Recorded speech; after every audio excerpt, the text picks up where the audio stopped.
జోహార్ వైఎస్ఆర్ జోహార్ వైఎస్ఆర్ జై వైఎస్ఆర్ జై జై వైఎస్ఆర్ జై జగన్ జై జగన్ జై జగన్ జై జగన్. వైఎస్ రాజశేఖర రెడ్డి గారి 16వ వర్ధంతిని పురస్కరించుకొని కుకట్పల్లి బాలాజీ నగర్లో వైఎస్ఆర్ అభిమానులు ఏర్పాటు చేసినటువంటి అన్నదాన కార్యక్రమం. ఎందుకంటే మీకు కుకట్పల్లిలో స్పెషల్ ఎప్పుడు బాలాజీ నగర్. ఈ బాలాజీ నగర్లో వైఎస్ఆర్ అభిమానులు ప్రతి వైఎస్ రాజశేఖర రెడ్డికి సంబంధించి కావచ్చు, జగన్మోహన్ రెడ్డి గారికి సంబంధించినటువంటి కార్యక్రమాలన్నింటినీ కూడా ఇక్కడ ఘనంగా నిర్వహిస్తారు. సో అదేవిధంగా ఈరోజు ఆయనకి ఘనమైనటువంటి నివాళులు. ఎందుకంటే రాజశేఖర రెడ్డి గారు అనేటటువంటి వ్యక్తి చాలా అరుదైనటువంటి వ్యక్తి.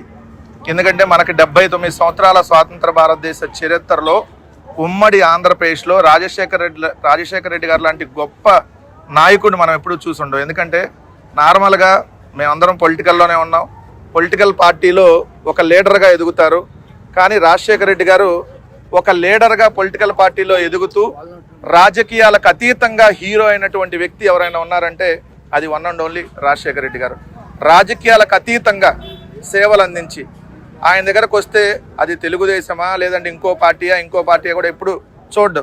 వాళ్ళకి కష్టం వచ్చిందంటే వాళ్ళ పార్టీతో మనకేం సంబంధం, ఒక మనిషిగా మనం సాయం చేయాలి చేతనైన అని గొప్పగా సాయం చేసినటువంటి వ్యక్తి.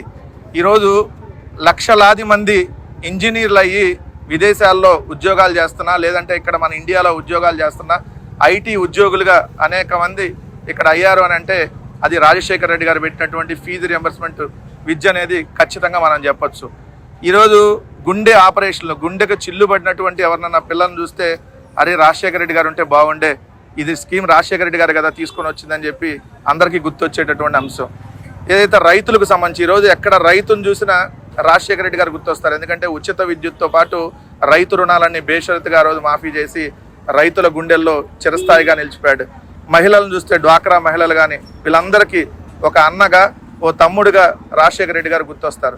సో ఇలా తెలుగు ప్రజల గుండెల్లో చిరస్థాయిగా నిలిచిపోయి ఈ రోజు కూడా ఊరు వాడ విగ్రహాలు, కొత్త విగ్రహాలు ఈరోజు కుకట్పల్లి కావచ్చు, ఇంకో చోట కావచ్చు, ప్రతి ఏడాది విగ్రహాలు వెలుస్తూ ఉన్నాయనంటే అది రాజశేఖర రెడ్డి గారు చేసుకున్నటువంటి గొప్పతనం అని చెప్పచ్చు. సో ఆయన మనకు భౌతికంగా దూరమై 16 సంవత్సరాలు గడిచిన నిన్న మొన్నే మన మధ్య తిరిగినటువంటి వ్యక్తిగా అనిపిస్తూ ఉంటుంది. సో ఖచ్చితంగా ఆ రాజశేఖర రెడ్డి గారి ఆశయాలని ప్రతి ఒక్క వైఎస్ఆర్ అభిమాని ముందుకు తీసుకెళ్ళాలి. ప్రతి ఒక్క వైఎస్ఆర్ అభిమాని ముందుకు తీసుకెళ్లాలని అంటే రాజశేఖర రెడ్డి గారి వారసుడిగా రాజశేఖర రెడ్డి గారు 2 అడుగులు వేస్తే ఇంకొక 4 అడుగులు ముందుకేసి ప్రజలకు మంచి చేసినటువంటి వ్యక్తిగా జగన్మోహన్ రెడ్డి గారు ఆల్రెడీ ఆంధ్రప్రదేశ్ రాష్ట్రంలో తనదైనటువంటి ఒక మంచి ముద్రను వేసి వెళ్ళారు. రాజశేఖర రెడ్డి గారు సంక్షేమ పథకాలను ఎలా చేశారో అంతకు 10ంతలో చేసి అలానే ఆయన చేసినటువంటి అభివృద్ధిని కొనసాగిస్తూ ఇంకా అభివృద్ధి చేసి ముందుకు తీసుకొని వెళ్ళారు. కాబట్టి ఆ పరిస్థితి ఈ 15 నెలల కాలంలో ఆంధ్రప్రదేశ్లో లేకుండా పోయింది. ఎందుకంటే 15 నెలలు అవుతా ఉంది ఇక్కడ కూటమి ప్రభుత్వం అధికారంలోకి వచ్చి.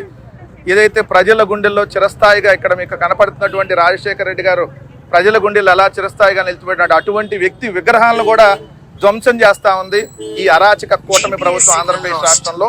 సో అటువంటిది ఉండకూడదు. ఎవరైనా సరే ఎవరి విగ్రహాలైనా మనం ఖచ్చితంగా గౌరవించాలి. కానీ ఆ సంస్కృతి ఇప్పుడున్నటువంటి కూటమి ప్రభుత్వానికి లేదు. రాజశేఖర రెడ్డి గారి విగ్రహాలను తగలబెట్టడం, నాశనం చేయటం, కొత్త విగ్రహాలకు పర్మిషన్ ఇవ్వకపోవటం, ఈ విధమైనటువంటి దుశ్చర్యలకు పాల్పడతా ఉన్నారు. అలానే రాజశేఖర రెడ్డి గారు పెట్టినటువంటి పథకాలు, జగన్మోహన్ రెడ్డి గారు పెట్టినటువంటి పథకాలన్నీ పూర్తిగా ఈరోజు ఆంధ్రప్రదేశ్లో నిర్వీర్యం అయిపోయి ఉన్నాయి. అవన్నీ మళ్ళీ కొనసాగాలి. ఆయన ఆశయాలను ముందుకు తీసుకెళ్లాలంటే ప్రతి ఒక్క వైఎస్ఆర్ అభిమాని, ప్రతి ఒక్క జగన్మోహన్ రెడ్డి గారి అభిమాని మళ్ళీ జగన్మోహన్ రెడ్డి గారిని ముఖ్యమంత్రి చేసుకునేదాకా ఖచ్చితంగా మనందరం కూడా నిరంతరం శ్రమించాల్సినటువంటి అవసరం ఉందని చెప్పి మీ అందరికీ తెలియజేస్తా ఉన్నా. మరొకసారి రాజశేఖర రెడ్డి గారిని స్మరించుకుంటూ జోహార్ వైఎస్ఆర్, జోహార్ వైఎస్ఆర్, జై జగన్, జై జగన్.